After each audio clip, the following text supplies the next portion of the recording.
शत्रुपा, आपका टेक क्या है? एक दूसरे, आप इसको लेकर कहां तक आगे, कितनी दूर तक जाएंगे? कुछ दिनों का उबाल है या कुछ दिनों बाद ये शांत होता दिखाई देगा या आप इसको लॉजिकल कंक्लूजन तक ले जाएंगे? देखिए, नमस्कार सभी को। नमस्कार। ये जो चर्चा चल रहा है ना, कल से मैं नेशनल टीवी में बहुत सारे चैनलों में बोल चुकी हूँ। मैं आपको भी एक बार बता दूं, आप जैसे शुरू किए थे उससे मुझे बहुत अच्छा लगा कि आप माने आप एक ही है और शायद 2-3 और चैनल हम देखे हैं कि ये माने स्पेसिफिक इशू पे आप आए हैं। ये एक पॉलिटिकल माने बीजेपी और तृणमूल का बात नहीं है। ये लगातार असॉल्ट हो रहा है हिंदुओं के सेंटिमेंट के ऊपर। और बीजेपी जैसे नुपुर शर्मा को बहिष्कार किया है, क्योंकि हमारा संविधान में, बीजेपी का संविधान में ऐसा कहीं नहीं है कि दूसरा धर्म को आप अपमान करो या इंसल्ट करो या जो भी है अटैक करो, ऐसा हम लोग नहीं मानते। तो इसी तरह हम भी चाहते हैं कि लगातार जो पार्टी के लोग, जो पार्टी के सदस्य, सांसद हो या युवा मोर्चा का प्रेसिडेंट शायनी भी हो, जो लोग शिवलिंग को कॉन्डोम पहना चाहते हैं, जो बोलते हैं खुलेआम कि काली मांस और शराब पीता है, इन लोगों को एकदम सीधा साधा बहिष्कार करो।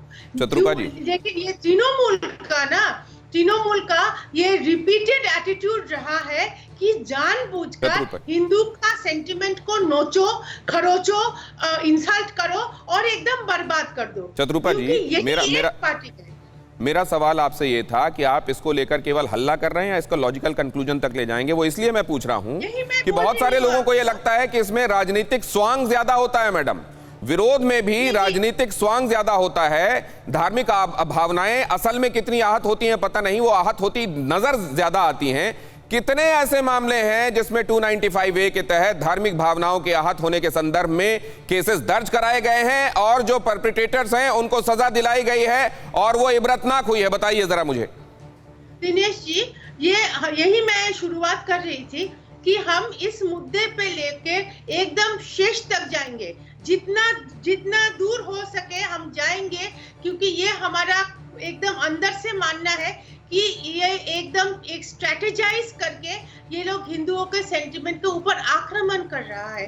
तो यहाँ से हम लोग, मैंने तो आपसे ये पूछा था शत्रुपा जी, आपको कितने केसेस याद आते हैं? मुझे एक दो गिनाइए कि जैसे आपने बताया शिवलिंग का एक उदाहरण देते हुए आपने बताया, या कुछ और उदाहरण बताए कि इन मामलों में फिर हमने केस दर्ज कराया, फिर हम इसको कोर्ट में लेकर गए, फिर वहां से इनको सजा हुई और अभी ये जेल काट रहे हैं या शिक्षों के पीछे हैं, इससे लोगों को इबरत मिलेगी। मुझको एक दो नाम गिनाइए ताकि मैं दूसरों को बता सकूं। बताइए एक दो नाम।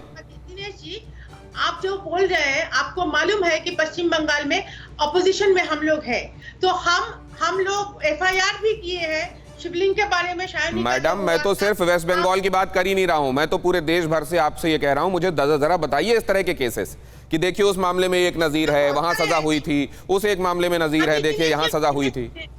चलिए मैं आपके पास आता हूं शत्रुपा जी, आप तब तक रिकलेक्ट कीजिए, रिट्रीव कीजिए, शायद आपके तब तक जहन में कुछ एक चीजें आए। मैं लेकिन